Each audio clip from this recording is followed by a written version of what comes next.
Hello and welcome. My name is Carolina Kaufman and I'm the Director of Education and Engagement at the Pentacrest Museums.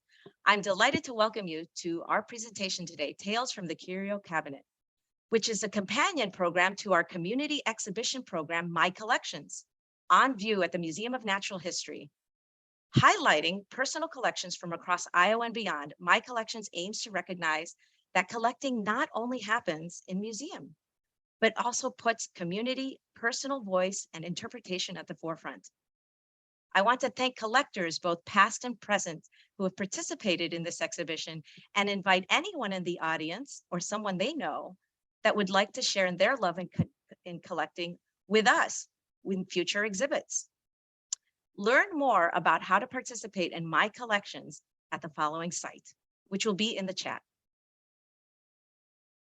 Serving to strengthen the vital role of both museums in educational, research, and engagement missions of the university, the Pentacrest Museums enhance the campus-wide focus on cultural and environmental diversity.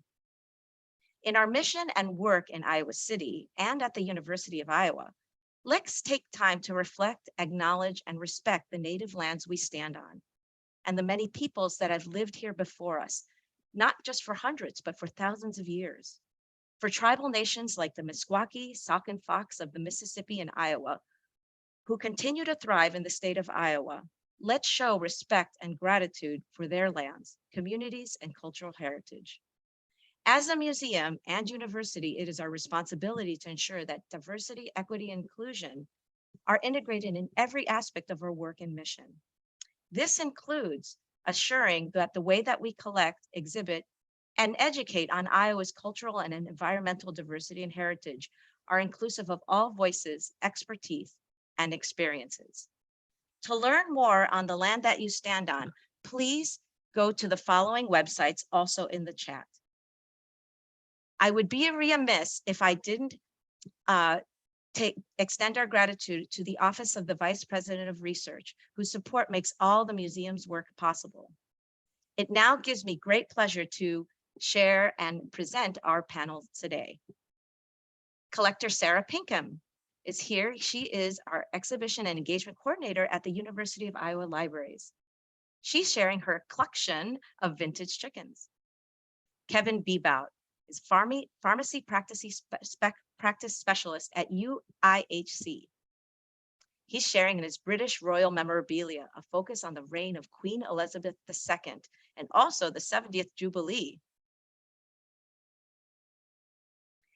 Corey Kriegmer is Associate Professor and Departments of Cinematic Arts, English, and Gender, Women's, and Sexuality Studies.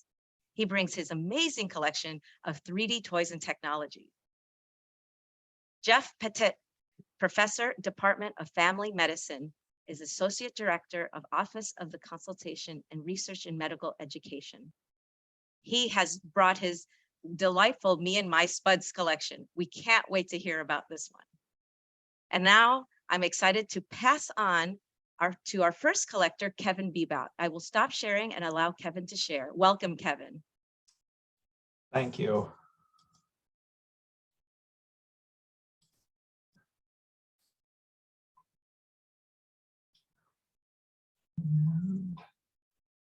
Hopefully everyone can see this. All right.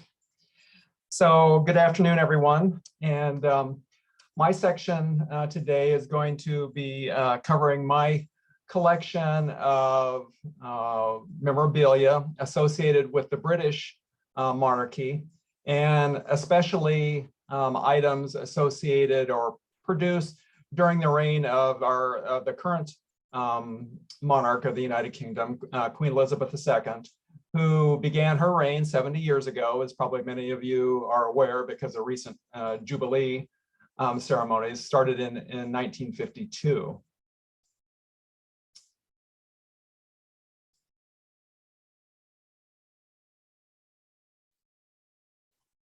All right.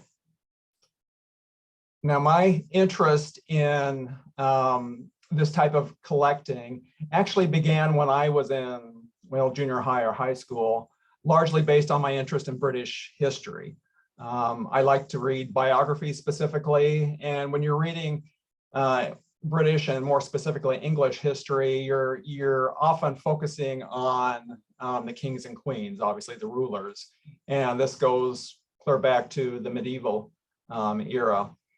I collected books from that period of time, from the time I was in high school. And when you're reading this type of information, when you're reading on the lives of these people, you're not only just reading about what they're doing, but you're also reading about where they lived, what type of ceremonials were they involved with, what were the major historical events of their lives occurring in the countries at that time, and what kind of symbols was the monarchy and the king or queen generally at that time associated with. And those things, when you read, biography after biography and history after history, kind of become ingrained and you become very familiar with them. So as I got older, that kind of translated into, my interest of things associated with the British monarchs. And more specifically, if we go to the next slide, I also, as I got older, became very interested in ceramics, particularly European ceramics. And when you're talking about European ceramics, you're most likely going to be focusing on English ceramics. This type of production was a major industry in the United Kingdom and specifically in England for a couple of hundred years. Sadly, the industry is largely going away now. As is the case here in the United States and other places, so many things that we use commonly are being produced elsewhere in the world, largely in Asia. So many of the potteries no longer exist. But during their heyday in the 19th and the 20th centuries, and even to some case up to today, the potteries made a lot of money just by simply producing items that were associated with royalty, especially when there was a royal event occurring. So this could be a coronation, this could be a birth, a death, a wedding, and in these days now, since people live longer, jubilees with longer reigns. So the amount of material that was produced during these special periods of time would greatly skyrocket. And people in the United Kingdom have kind of developed a tradition of buying this type of material. And it's not just ceramic items. It can be made out of anything. It can be textiles. It can be paper items. It can be books again, ceramics, glassware, tea towels. I mean, there's all kinds of things that you can see. And a lot of those things do appear here in the United States periodically.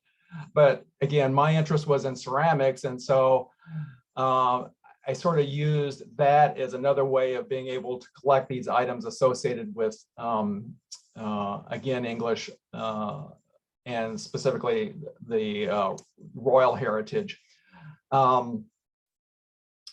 The types of memorabilia that you can find at flea markets or in antique stores actually is not that hard to find. Even here in the United States, you can go back and you can find things going back to the early part of the reign of Queen Victoria. But they actually started making things like this even a couple of centuries earlier, in the middle of the 17th century. Now, if you find those type of pieces, definitely buy them because they're museum pieces going back to the period after the English Restoration in 1660. But when you get to Queen Victoria's reign, this type of material was mass produced because of the growing of the potteries in these areas. So you could get a lot of material relatively expensively after this period of time. And people started traveling more, so this type of material even found its way to Canada and even here to the United States. This is one of my favorite ceramic pieces that I've got. It's one I bought a few years back. It's a royal Worcester piece that shows the Queen as a younger woman in the robes of the Order of the British Empire. It was actually created in 2006 to commemorate her 80th birthday. And it stands about, I think, 10 inches tall or so. And it's actually a very, very nice piece. And it's kind of, I find it very interesting because unfortunately the year later, Royal Worcester was sold to another company. So the company that actually produced this figurine and the memorabilia and all ceramics before that no longer exists. So this was kind of a bittersweet time for that particular that company, unfortunately. But I do like the way it looks. And then I also just point out behind there, I've got a birthday card that I received from a friend a number of years ago. You know, obviously made here in the United States. And so Americans to some degree, you know, find interest in the Queen, in the monarchy and what have you. And you'll find items like this. So it isn't just in the United Kingdom that you see memorabilia. You do see it here in the United States as well. Now, not all of the items that I have purchased through the years have been from these companies that are just producing this stuff to make money, essentially. The Royal Collection is actually, it's a collection that's in the Queen's Trust to produce or to save museum pieces. So paintings, artware, historic furniture, what have you, that's spread around the palaces in the United Kingdom. And one of the ways that they make money to help preserve this wonderful collection is they actually produce ceramics on their own. And so I have several pieces in my collection that I purchased directly from the Royal Collection that they produce on an ongoing basis, but they tend to focus around special events in the life of the monarchy. So these two pieces that I have here that show up on the right-hand side of your screen, the vase and the little tray in front or bowl, were actually produced 20 years ago for the Queen's Golden Jubilee. So not everything that I have necessarily comes from just independent commercial companies. Some things actually come from the Queen herself, sort of indirectly, if you want to look at it that way. I also, as a kid, I collected coins. And so even though my focus was on American coins, I also came across Canadian money quite easily. And that sort of got me interested in the money that had the current monarch on it. As many people probably know, that the Queen of England is also the Queen of Canada. And so their money and the Canadian money and British money looks very similar. Well, then that got me interested in British coins as well. And like is the case for the other products, the various royal mints around the world, so the British Royal Mint, the Canadian Royal Mint, the Australian Royal Mint, they all produce items for special royal events that occur as well. So through the years, I've also collected examples of items that had been produced during these special events, such as the Golden Jubilee or the Diamond Jubilee, or now the Platinum Jubilee, but also weddings, deaths, what have you. Not all items are either coins or ceramics. I do have some unusual or maybe more kitschy type things. I think some people, if you know anything about the royal family, might recognize the ring.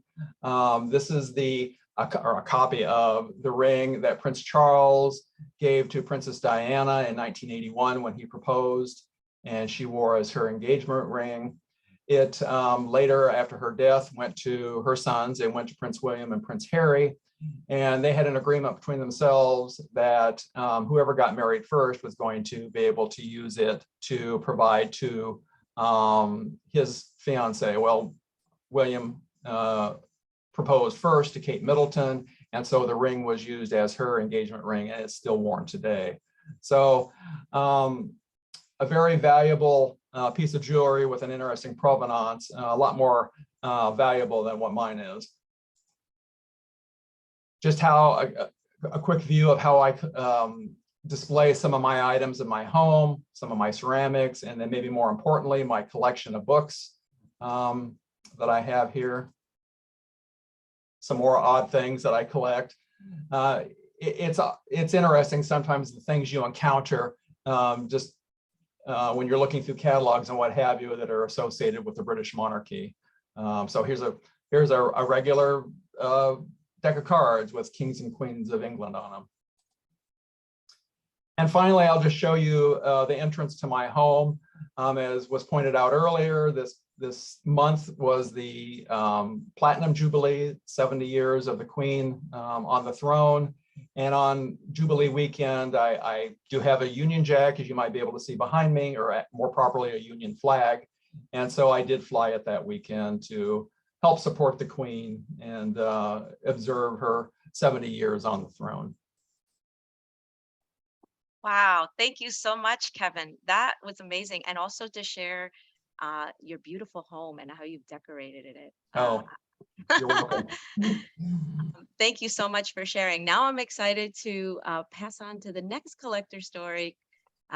Sarah, take it away. We're so glad you're here. Can't wait.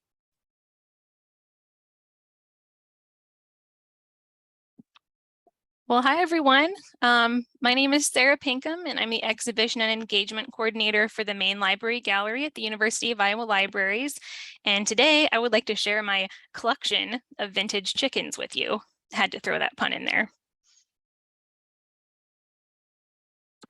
So here are the chickens in all of their glory as displayed at the Natural History Museum on campus last fall. This is probably the most official they've ever looked. And while most of them live with me, a few sets were generously contributed by my sister and my mom for this exhibit. And while they're not particularly valuable, they hold great personal value to me and my family. Most of the chickens that you see here were manufactured in the 1940s, 50s, and 60s, with a couple from the 70s. Some of them are not marked, but others note that they were imported from Japan by a company called Enesco. To get a better sense of why these ceramic chickens are important, I'd like to give you just a little background about the original collectors. Edith, my great-grandma, who was born in 1888 and passed away in 1966, and Margaret, my grandma, who was born in 1923. So here is Margaret at the age of 4 in rural Crawford County in western Iowa. This is in 1927, just a couple years before the infamous stock market crash of 1929 and just before the Great Depression. There were 9 kids in the family and she was one of the youngest. So here are some photos of Margaret in her younger years. On the left is a photo of her family, including her parents. You can see Margaret there's underneath the little arrow that I threw into the picture. Her childhood was nomadic, and her dad, Fred, would move the whole family multiple times per year, depending on where he could find work on a farm or with the railroad. Margaret said they never stayed in one place very long, and they lived in many small towns in western Iowa, and once even moved to South Dakota. It was rare to finish the school year in the same place they started. And here's Margaret's mom, Edith, on the left, looking awesome with her hat and her overalls. And when she and Fred finally settled in Charter Oak in the early 40s, she felt like she could finally put down some roots. So this is where the chickens come in. Because they weren't moving around anymore, she was able to start a small collection of things that she enjoyed, including some chickens. And on the right, I have a photo of Edith with her daughter Viola in the middle, and then Viola's son Gene at the right. And in the background are some real chickens, because I thought I better put some real chickens in here as well. These are a few of the earlier chickens in the collection. I'm not entirely sure what year each of these sets is from exactly, but these are definitely some of the earlier ones, and I love these specifically. Some more early chickens. A salt and pepper shaker set of more early chickens. A little more background here. So when she left home, Margaret spent some time doing tasks on the home front during World War II, something about rubber tires and radios, which I don't fully remember the story there, but she felt mostly that that was busy work, but she enjoyed doing it. But her real passion, though, was for teaching, and she attended a summer school for teachers that certified her to teach in one-room schoolhouses. And while she was teaching in Crawford County, she met her husband, Lee, and they were married in 1948. So it's my grandpa Lee there. Photo at the top is from her summer school in Storm Lake. She said she didn't want to be in the picture unless she was in the front. As you can see, she got her wish. I did a little zoom in there for you. That's Margaret, and then some woman on the right who I don't know. The photo in the middle is of her as an inexperienced school tea, which is what she wrote on the bottom of that photo. And of course, the photo on the right is her wedding picture with Lee. So over the years, Lee would sometimes present Margaret with a set of chickens for special occasions such as Christmas. And here are just a few photos of milestones. My mom, Rita, and my uncle Russ as babies, road trips across the US, holidays, and anniversaries. So These are a couple of chickens given to Margaret during the Lee years, and sometimes she would write in Sharpie on the bottom who gave them to her and which year. So that's been helpful to us, although I guess I don't recommend writing in Sharpie on collectibles. These black and white ones are my sister's all-time favorite chickens. These ones belong to her, actually. So here's a photo of my sister Claire on the phone at Grandma and Grandpa's house in the 90s. And it's the only photo I could find in my family archive that featured some of the chickens organically. And this, of course, was by accident. So to the left there, you see the 3 chickens close up, definitely sitting here in the kitchen. And these are more close-up photos of the 3 sets of chickens that were in the previous photo. And they were set up in the exhibit just as they were in Grandma's kitchen. Very stoic looking chickens. Over time, the chickens were gifted to me, my sister, and my mom, a pair at a time over the years. My grandma passed away in December last year, just a day before her 98th birthday, and it's really a privilege for us to continue in the ceramic chicken tradition. So here's some photos of my mom, my sister, and I, and Grandma. I think this one is my favorite, by the way. Just look at his sweet little face. I had to give him his own airtime. Over the years, I have added a few chickens to the collection, some sets of miniatures and a couple of larger pairs, as you can see here. I was also given an award a couple of years ago when I was on the board for Iowa Farm Sanctuary, which is a local farm animal rescue.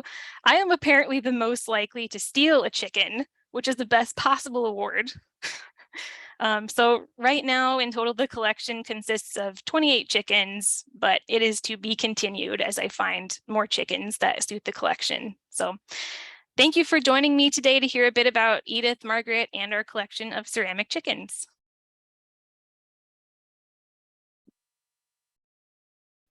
Wow, that was beautiful. What a beautiful American story. And I should mention before we go on to the next collector that there have been several people in the chat sharing. Jan shared that that they had a farm of 1,500 chickens and a collection of chickens that did not require work.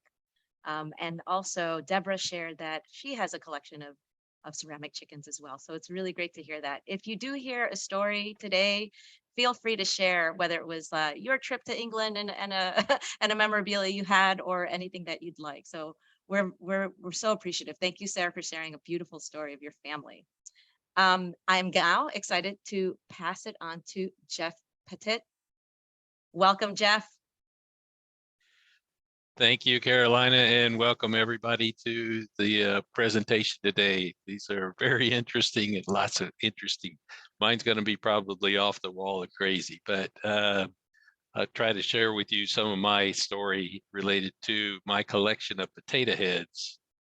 This is the way they appeared in the exhibit. This was 25 in the exhibit. I actually have about 76 currently within my collection, and they all kind of here in my office. They're really good at listening, but they're not too good at offering suggestions to some of my questions. So we're working on that. But it all started in 2007 when my son and I went to a music camp, and the week-long camp, they had a silent auction where they had a bunch of items, and I saw Darth Tater for the first time. And I thought, this would be interesting. I think I might try to bid on it. And so I began bidding on it. And at the same time, one of the 12-year-old ladies, young girl, came in and said, oh, my dad would love to have this. So she started bidding on it, and we got into a bidding war. We started 1 penny up each other over the days leading up to the final time. And right before they called time, she won up me 1 penny and won the Darth Tater. And I was okay with that. And I thought, there's got to be more if this one's there. So when I got back home, I went to Target, and lo and behold, they had a whole shelf of them. So this is my first potato head that I got.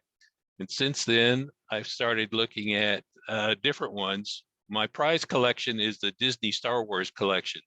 So when the first Star Wars movies came out in '76, Disney World and Disneyland were the only places that you could find this collection. And they have characters from all of it. You can see they always had interesting names for them. So you got Luke Skywalker, you got Master Yoda, Yam Solo, Princess Tater, and C3 Potato. So they were interesting little stories, sidelines on the boxes as well.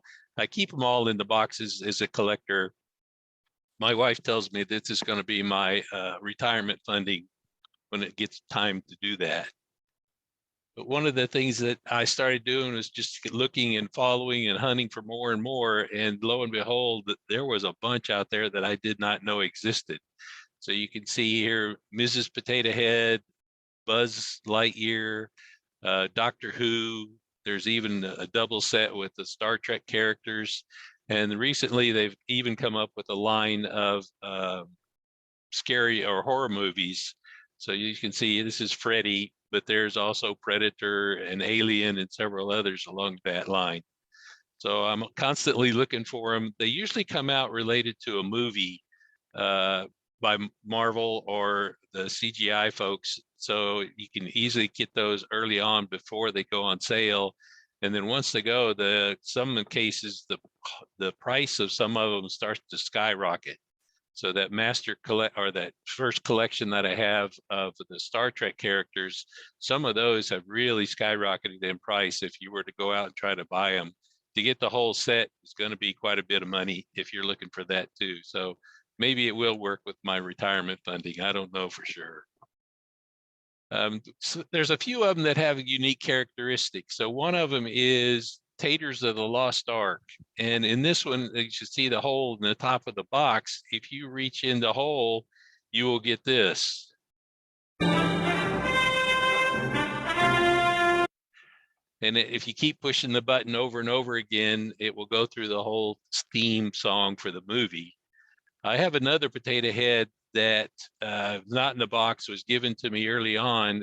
If you've seen any of the Toy Store movies, you know that Don Rickles was the voice of the potato head, which recently passed away. So they're trying to figure out how to do Mr. Potato Head in that sense with the voice. But I'm having trouble getting, there it is. Here's Don Rickles. Cultured swine! What are you looking at, you hockey puck? Cultured swine! Got them both. So there's a few of them that have unique characteristics and features to them. One of the things that also triggered my interest in collecting potato heads was after I started doing it, I wanted to know more about the history of Mr. Potato Head. So I started looking online to see what I could find out. And it turns out that Mr. Potato Head was born, if you want to call it born, on May 1st, 1952, and it originally cost 98 cents. And what you bought was a whole collection of pieces to make the faces and the body, but you had to supply the potato. So a lot of parents would give the kids potatoes and they would punch holes in it and make all the different faces and different characteristics. After a while, parents started complaining that they were tired of finding stale and old moldy potatoes underneath the kids' beds because they weren't throwing them away, they were just hiding them. And so Hasbro, which was the company that was making them at the time, started including plastic bodies. So 1964 was when they started adding bodies, but they also reduced the number of parts that went into them. Mr. Potato Head was also the very first commercial toy that was advertised on television. Until this point, all the commercials had been directed at adults. And once that happened, this changed the marketing and advertising industry hugely. So they started doing that. In the first year, Mr. Potato Head sold over 100 potatoes out to the public. And then from there, it just skyrocketed and kept going. It was also advertised, and this is the advertisement in Life magazine, one of the first toys ever to do that. And you can see some of the old features and old ways that it was put together. I don't know if any of you are old enough to know, some remember way back when the potato heads came out. It was always fun to puncture the holes in the potatoes, but the potatoes didn't last very long and it had too many holes. So it did help to have that. Mr. Potato Head's gone through a lot of interesting things. In fact, one year it got 4 votes for mayor in Boise, Idaho. So it has some interesting ideas to it. if you were aware of the news last year, Congress got a little bit in a hissy fit about Mr. Potato Head having the Mr. in front of it. And so Hasbro possibly might thought about changing and dropping Mr. in front of it. That's still up for debate whether they did or didn't. And most people still recognize it as Mr. Potato Head. But the other thing they did, they made gender families so that you can now get a set of family with same gender.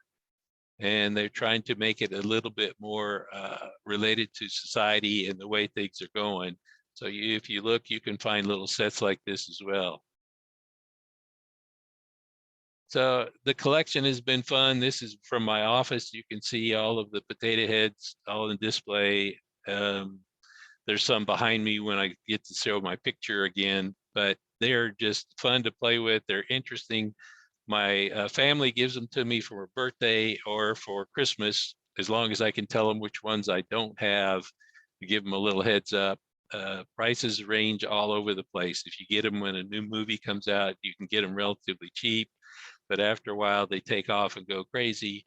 And I also use potato heads in education, doing quality improvement exercises with a group of potato heads that I've got that are out of the box.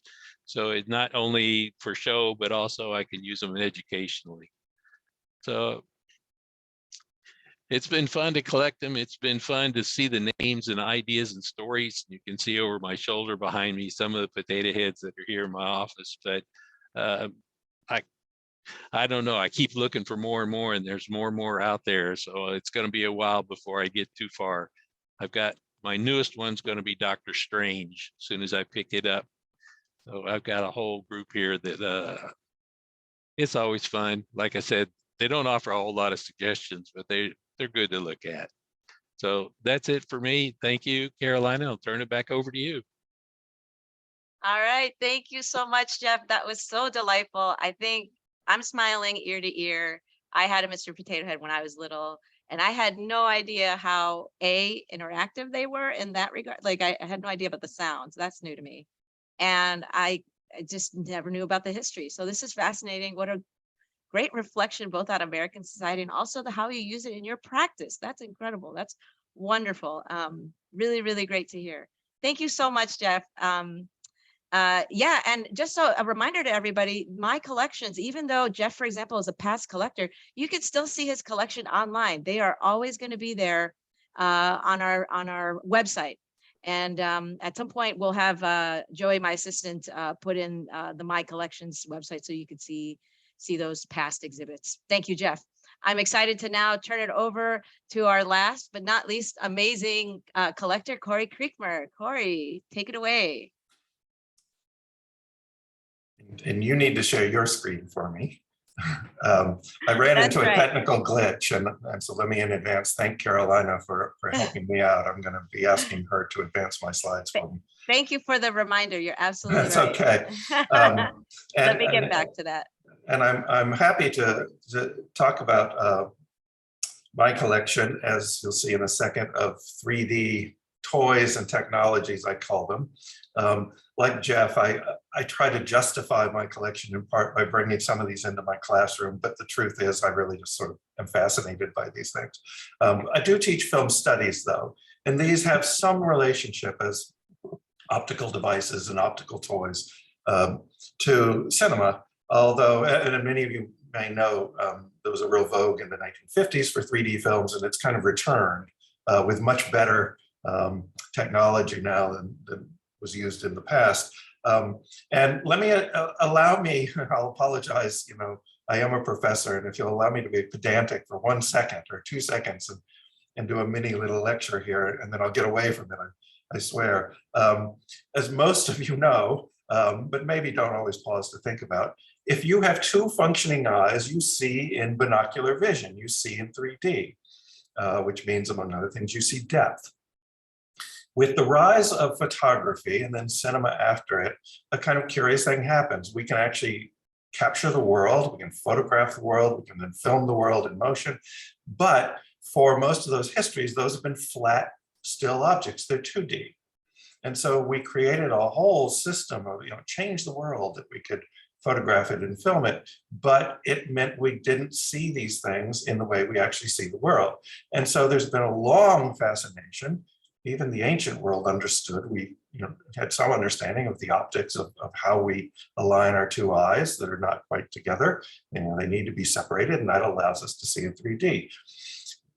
Especially with the rise of photography, and then again, a little bit with cinema, there was this obsession with taking those images and returning them to what is our natural vision. Now, actually seeing things in 3D still seems odd to us, which is odd because that's how we see. But it still seems strange and unusual in terms of how we see pictures in magazines, or we see photographs, and we see most movies, we watch television. We don't tend to see them in the 3D that we actually use. And so what fascinates me is this now fairly long history, just not even going all the way back, but starting with the history of photography, of returning us to that. So if you go to the next slide, please. This really begins in the there's a long sort of scientific history of this, but it begins in terms of popular culture or mass culture in the 1830s in terms of the invention of these devices. And then really the vogue for this begins in the 1850s and goes all the way into the early 20th century. And this is what's commonly called the stereoscope. These things had many different brand names, but the common name is the stereoscope. And these devices that were made largely out of wood, fairly cheap wood and tin. There were fancier ones and cheaper ones, but that used these slides, these double slides. They were often tinted in color, like you see here, to provide a 3D image. I actually have one at hand. If you see the little box of me, you get a sense of the size of these things that were held up to the eye, and you changed cards. Sometimes the cards came in sets, told a little story, or had a shared, images of Japan or something like that. And these were extremely popular. These defined popular culture in the United States and other parts of the world for at least the last half of the 19th century. There are a lot of people, I'm not one of them, who focus collecting on this alone. They're really not interested in what comes later. They just focus on stereoscopes. There are stereoscope societies and journals and this kind of thing. The next slide, please. More a product of the 20th century than the 19th. I'm interested in things that followed from this. And this includes a lot of optical devices. This one in particular is not binocular, it's only one lens. But just as a kind of popular souvenir, in this case for the 1939 World's Fair in New York, World's Fair that sort of was seen as the height of modernity when it took place. It announced a kind of coming out of the Depression. All sorts of new technologies were presented there. If you know the structures over here, the Trilon and Perisphere, these were ubiquitous. You could get dozens, hundreds of objects with these on them. But this little device, this pathogram Cineview, was a way to take home a photographic representation of the fair, but it's not binocular. That really, next slide, please, was defined, at least in the United States, and these viewers are an international phenomenon, but in the United States by the company called TruView. You see the spelling of it, TRUVUE, which was located in Rock Island, so about 100 miles from us, and was a product, a sort of subsidiary of the Rock Island Bridge and Iron Works. If you know Rock Island or the Quad Cities, there are a lot of bridges. They're river towns, they're railroad centers. And this company did a lot of the bridges that still remain. But sort of as another way to make some money, they started to produce these optical devices. Much cheaper, more durable, made out of metal, as you can see on the side. And they used a strip of film. Next slide, please. Which you see here at the bottom. And this is a later model. Up on the right, you see a kind of Art Deco version of this. The story of these devices is partially the story of plastic. They first used metal. This is Bakelite plastic. Some of you may know there are people who just collect Bakelite, which is the first synthetic plastic. There are Bakelite dishes and Bakelite toys and all kinds of jewelry. And TrueView started to make Bakelite viewers. And they used this strip that you ran through it. You did see it in 3D. But like all film strips, this could be a little fragile. That it could tear. Sometimes the mechanism wouldn't work so well. So we would see advances on this. But next slide, please. On their way, when they started to recognize that these film strips didn't always last so well, they shifted to these cards. And again, you can maybe even anticipate why this combined item lasted. You had to run the card down, up and down through the viewer, you see on the left. And there too, it could bend, it could tear, it didn't always last so long. They also used fairly cheap film, and you can get a sense of this on the right.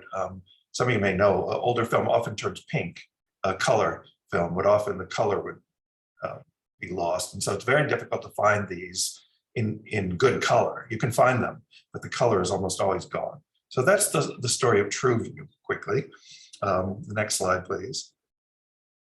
And then we get to, if any of you have any history with 3D viewers, it's likely with the company ViewMaster, which still exists, but really sort of dominates very much, like Jeff was talking about. It becomes central to marketing to children.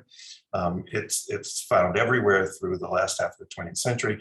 And their pioneering device is these wheels or reels that you can see the good color in these. The film they're using was better lasting than before. And these are fairly durable. Next slide, please. And they marketed them in one of the things that's interesting in this topic is the wide range of what's available. So there were sort of historical and scientific topics. This is the height of the space race. And so space is a major topic for ViewMaster, but many other things that we'll talk about soon. But here I do want you just to get a sense of this sort of history of these cards that go to, and devices that go from wood and tin to metal, and then finally to plastic, and a strip of film that goes to a card, and finally this little reel, which is pretty durable because the entire mechanism holds it. Next slide, please. Here's just a close-up of how these work. Basically, it's a system of 14 images, making up 7 total. Next slide, please.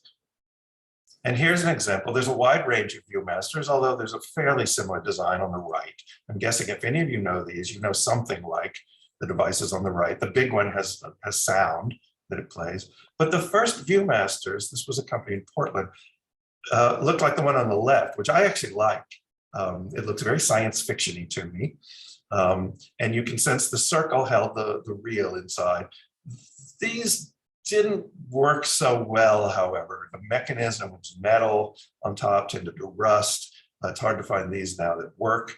You can repair them, but then there's a question of authenticity. It's very easy to find examples like the kind on the right in their wide variety. And you see here they're picking up on popular culture, as they often did. Again, this sort of connections, very much like Mr. Potato Heads with popular movies and things like that.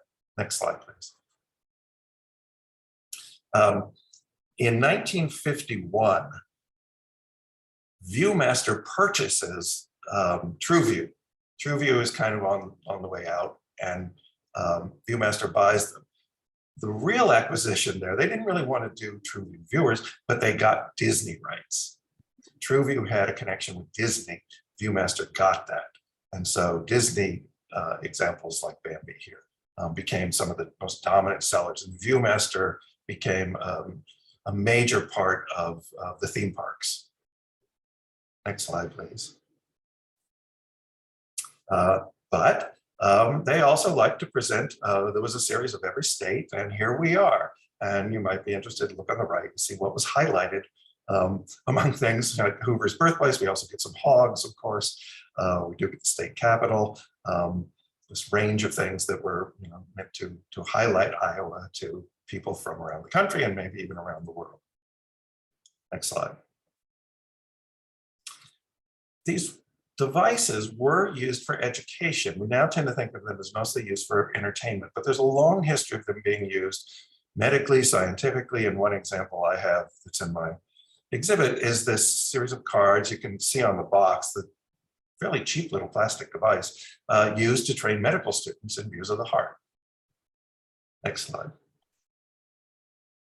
And just to be honest, even though a lot of these were made for entertainment and for kids, and a lot of these were made for educational use, historical use, there were risque examples too.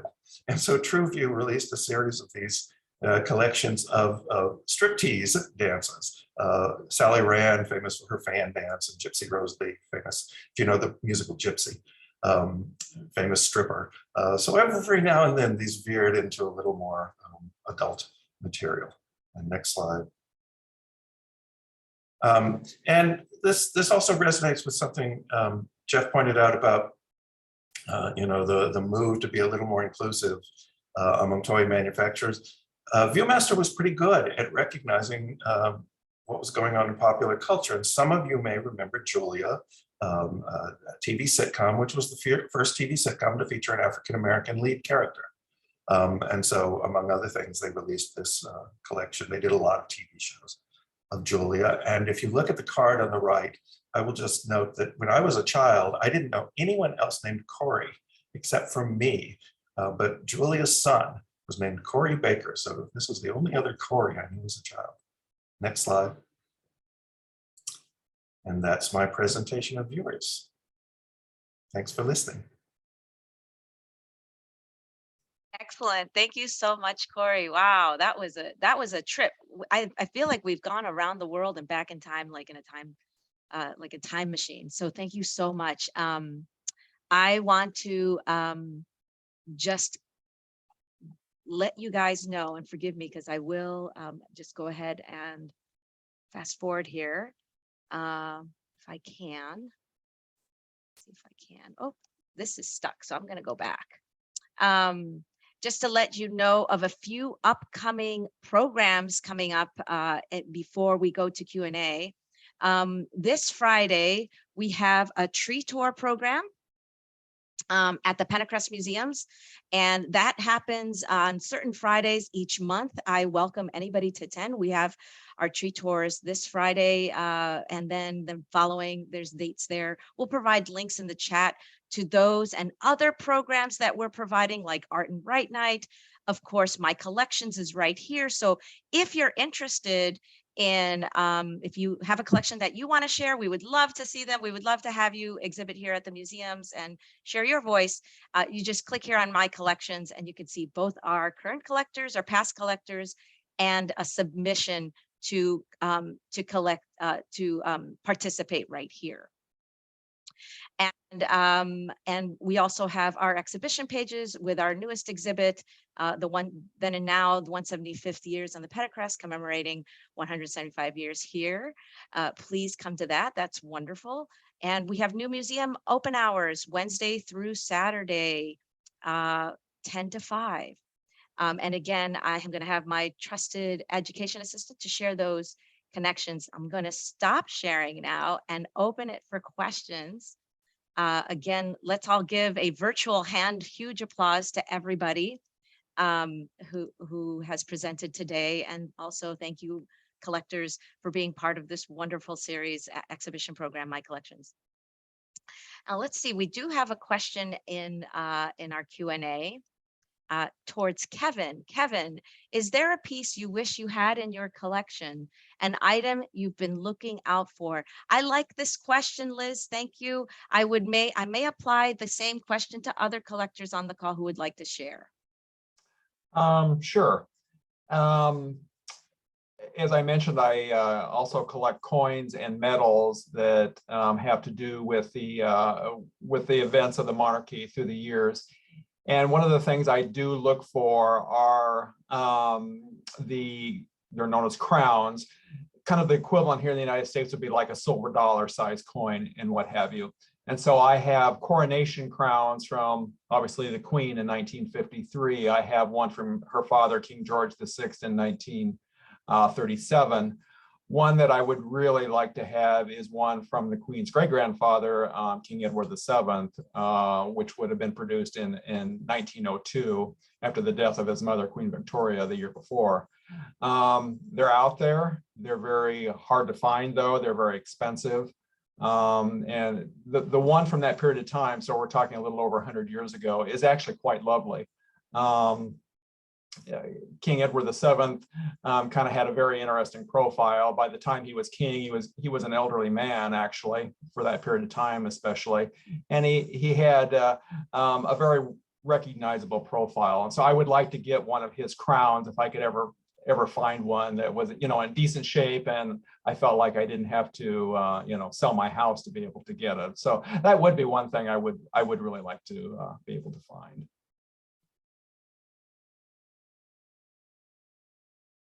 Thank you. Other collectors on the call that would like to answer the similar question, anything you're hoping to acquire, or on the lookout for, interested in?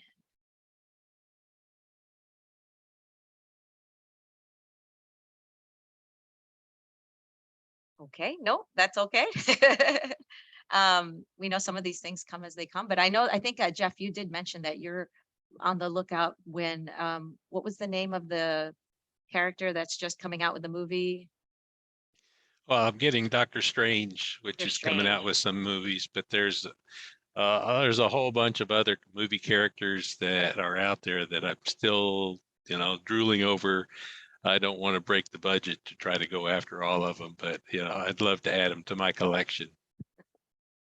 Thank you.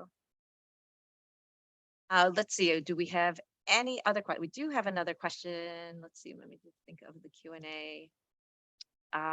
Just looking. Oh, actually, we don't have any current questions, but I do have a question.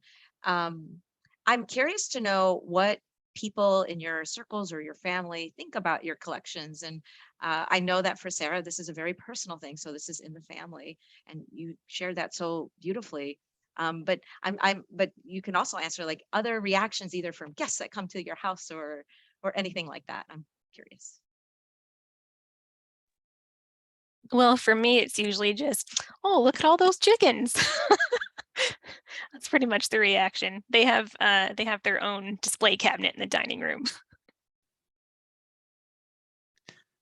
So when workers come into my office to do some adjustments in the ceiling or some of the pipes that run through here, they always stop and smile and say, wow, this is great. I want to look at the whole thing. The other thing that I do is when I do Zoom calls, one of the things is people see this when my first pops up. So this is Dr. Strange. So instead of seeing my face or the name like you see in a lot of others, you get to see me as Dr. Strange. I love that. It's sort of like an extension of your own personality in a way, possibly. If I'm allowed to say that. Go ahead, Corey. I think you were about to share. Well, I was going to say, I collect a lot of things besides these. And I live with someone who would actually happily live a Zen-like existence of you know, nothing on the shelves and this kind of thing. So it's a negotiation. What I'm envious of, and this isn't because of that, it's just because of space and things like that, is that all of you have the ability to display your collection. Most of mine sits in a box. So I was really thrilled at the opportunity to bring these out and put them on display at the museum. But all too often I have to remind myself, oh, what's down in that box? Oh, yeah, that one. This kind of thing. But I suspect, like everybody, people often ask when they see that you have a certain amount, they say, do you really need another one and another one and another one? But sure you do. And of course, we all, I think, deal with the sort of odd psychological condition we do to ourselves. We'll never be done. We'll never be complete. And so this question of the one we don't have, I think secretly we don't always want to get all of them, because then we'd be done. And I don't think we know what it would mean to be finished, you know, to be absolutely done. I've got them all. Oh, well, now what do I do? That's really interesting. Yeah, I think it's interesting how, I mean, these objects do not come to life without the stories that come with them, and also our attachment and our stories that add to their interpretation. So I feel that I think that's what I'm so excited about my collections, is that we can open it up to audiences, that museums aren't the authority on interpretation on collections or collecting in of itself at all. We've collected for since our existence and for our survival. And I will encourage, actually, in the same link that the My Collections website is on, is a previous recording with myself and my dear friend Elizabeth Reardon, who's also on the session today.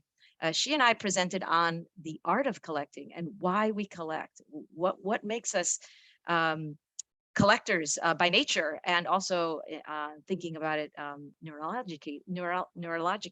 It's sort of in our brains as well, along with other species that also collect. So if you haven't seen that, I highly recommend it. It's a little bit a different dive in terms of collecting. This session was really about focusing on the personal stories that all of you have shared today. And with that, I highly recommend that. And again, please, if you have a collection or know somebody that collects, we would love to have you part of this wonderful group. I think one day I've been thinking about getting everybody together in person one day to share, bring their collections and share out. And again, I want to thank both all of you and the museums for supporting this program and sharing it out in the way they do. Also, this is the one very few sort of educational opportunities that I've had to have this many diverse people from across campus respond. We have people from the Carver College of Medicine and from the libraries, and who knows from where else, including students that are interested in this. So what a wonderful way to showcase our talents and interests across campus through this communal opportunity. And I don't know, do I have to be the one to point out that what you do is collect collectors?